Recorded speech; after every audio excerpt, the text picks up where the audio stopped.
The European Parliament recognises Juan Guaido as Venezuela's de facto leader. This as the National Assembly leader does prepare to present his economic plan to the country. Colder than Antarctica, America's icy snap claims a dozen lives, forecasters though saying the worst of the weather is nearly over. And after 12 days at sea, a migrant rescue ship is finally allowed to dock in Italy. The 47 on board will seek asylum in 6 European countries. Good afternoon and welcome back to the newsroom here in Paris. I'm Nadia Massi. We begin for you today in Venezuela, where the opposition chief and the self-proclaimed president, Juan Guaido, is expected to address the nation shortly today to present his economic plans to the country. Well, ahead of that speech, the European Parliament declared him Venezuela's de facto leader. Now, that's a move that sees Europe fall in line behind the United States in its rejection of Nicolas Maduro's government. Pressure's also piling on Maduro at home. Thousands of people took to the streets yesterday to protest his rule, as Naomi Lloyd reports. Maduro the usurper, the chant of opposition protesters. Thousands took to the streets of the capital Caracas in support of self-proclaimed acting president Juan Guaido. They also called on the armed forces to abandon President Nicolas Maduro and side with the people.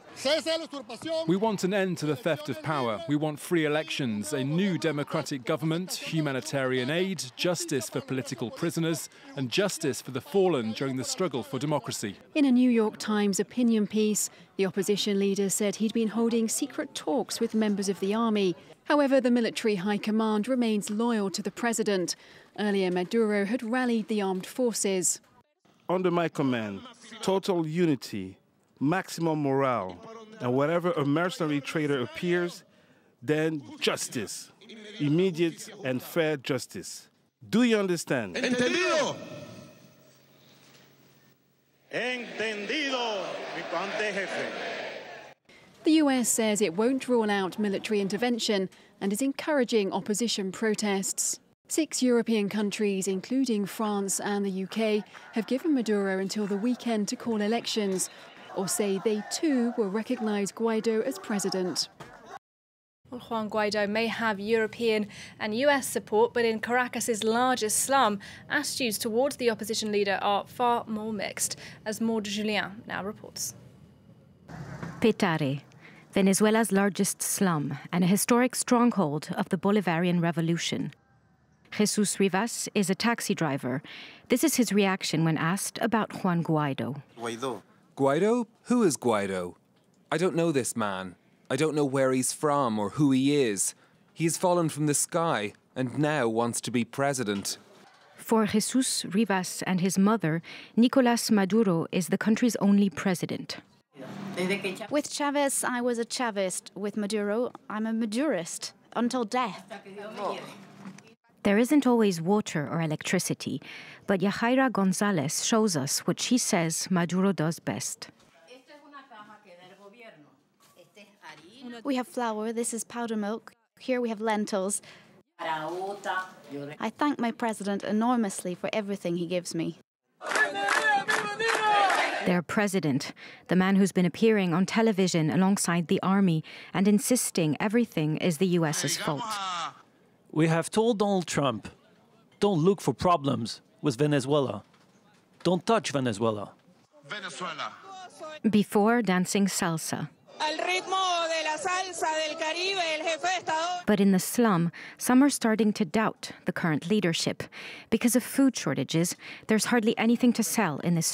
I thought he was going to continue the same work as Chavez, but no, either it's him or it's the people around him who aren't doing what he's asking them to do. He's disappointed, but doesn't want Maduro to leave. No, because I don't know who else would come. And now there's this self-proclaimed president. No, I don't like that. Petare, where 1 million people live, has yet to fall completely to the opposition. Meanwhile, then, Spain has demanded the release of 4 journalists working for the Spanish news agency EFE who've been arrested in Venezuela. They were detained while covering protests yesterday, alongside 2 French reporters who've also been arrested and 2 Chilean reporters who were deported earlier on this week. Let's bring you some other world news then on the programme. And cities across the Midwest of America all but shut down today as an extreme cold snap brings transport and work to a standstill. A dozen people are reported to have been killed as temperatures in some areas drop below those recorded in Antarctica. France 24's Ivana Scatola has more on the conditions in Chicago, where the dials have fallen to below minus 30 degrees Celsius. In a bid to stop transport grinding to a halt completely, fire is being used to heat these freezing rail tracks in Chicago, where temperatures reached a low of minus 30 degrees Celsius on Wednesday, the city's second coldest day on record. America's third largest city has resembled a ghost town for the past few days as the Arctic weather, known as a polar vortex, forced hundreds of offices, schools and businesses to shut. Oh my God, it's really freezing. It's really bad. Yeah, it's dangerous. You see this on my glasses? This is not just fog, this is frost. It's ridiculous out here, and it's gonna get worse. The brutal chill, the worst to grip the area in a generation, has halted transportation, knocked out electricity and burst water mains across the region. The US Postal Service took the rare step of suspending mail deliveries in parts of 10 states. And more than 1,800 flights were cancelled at Chicago's 2 major airports. Officials in dozens of cities have focused on protecting vulnerable people from the cold, including the homeless and the elderly. Several people have died from the extreme weather, some from hypothermia or freezing, others from fatal car accidents. The deadly cold snap is expected to ease on Thursday, but the National Weather Service says temperatures could still fall to record lows in some places before the region begins to thaw out. 47 asylum seekers and migrants trapped on board a ship off the Italian coast for the past 2 weeks have finally been able to disembark in Sicily today.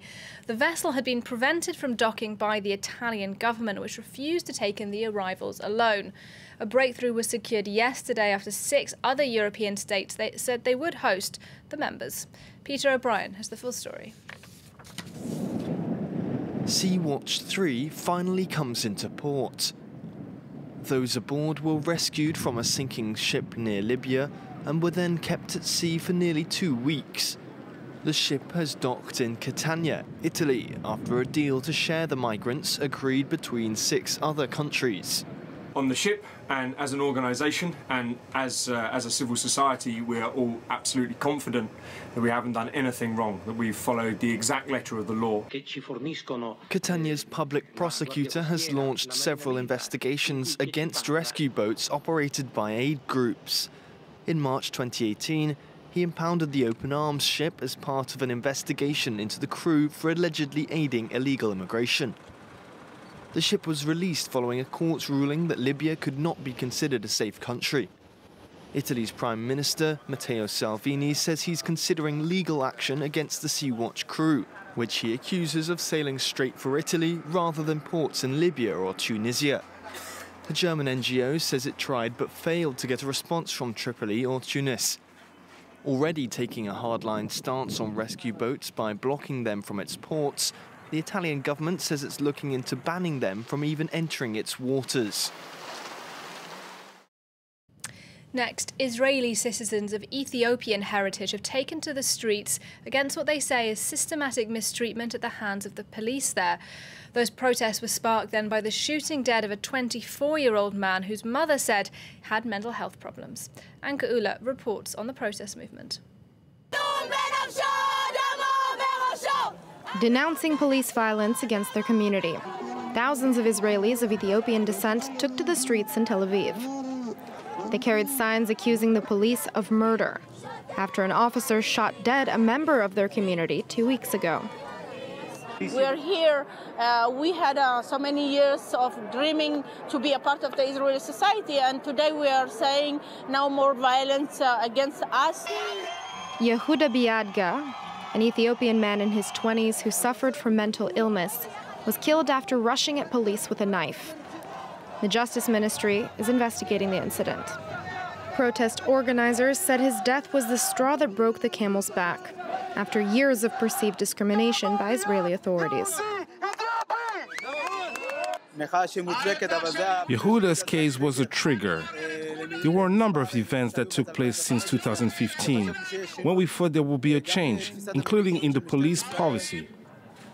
Protesters blocked main intersections and a major highway in the Israeli commercial capital. As night fell, some demonstrators clashed with police. Israel is home to around 140,000 people with Ethiopian heritage, including more than 50,000 born in the Jewish state.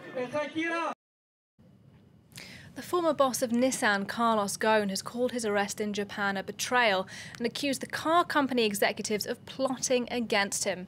Ghosn spoke from behind bars, telling French media he was being punished before he'd been found guilty. The French-Lebanese executive denied bail by Japanese authorities ahead of his trial on multiple fraud charges later on this year. Well, a bit earlier, France 24 spoke to Carlos Ghosn's lawyer here in France. Here's a little of what he had to say to us.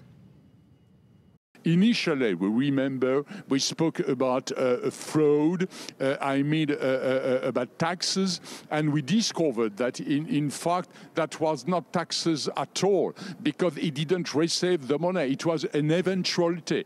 It was written in the future with anything, with nothing certain that it could receive this money. That's why I think that the basis of this prosecution was probably found to do so that he could be sent out of the situation. And I hope that the Japanese judiciary system will understand the situation and this plot against him. Now, We Love You, Emmy, the emotional tribute written on the backs of Nantes footballers last night as they played their first match since the plane carrying the Argentine star Emiliano Sala disappeared. Now, his body hasn't been recovered from the English Channel where the aircraft went down last week. Catherine Viette reports then on the emotional tributes from Nantes players and fans. An emotional tribute to Emiliano Sala as Nantes football fans pay their respects. The Argentinian striker went missing when his plane disappeared over the English Channel more than a week ago. Fans in the stands unfurled material to make a giant Argentinian flag, while his former teammates all sported jerseys with Sala's name on the back. We tried to pay him a tribute the best we could. Unfortunately, we didn't win the game, but we went out and gave it everything. We can be proud of ourselves, and I think wherever he is proud of us too. He was really a good person, on and off the field, with lots of qualities and respect. And personally, I'm thinking of his family because I know it's not easy. He was a son, a brother. We have to remember there are things in life that are more important than what we do on the field for 90 minutes. The outpouring of grief comes as British investigators say debris washed ashore on a French beach is most likely from the missing plane. Just before takeoff, Sala left an alarming message for his relatives about the state of the plane. I'm on the plane and it looks like it will break apart. If in an hour and a half you have no news of me, I don't know if they will send people to look for me, because they will not find me. I know it, Dad. I'm really scared. The official search was suspended last Thursday after an intensive air and sea hunt failed to turn up anything. Now British officials say the search will resume as soon as weather conditions improve. Sala's family has hired an independent company to continue searching. On a crowdfunding page, more than 370,000 euros has been raised by over 4,500 people to help pay for the private hunt. Well, you are then up to speed with all the headlines here on France 24 this hour. Do stay with us. Much more still to come.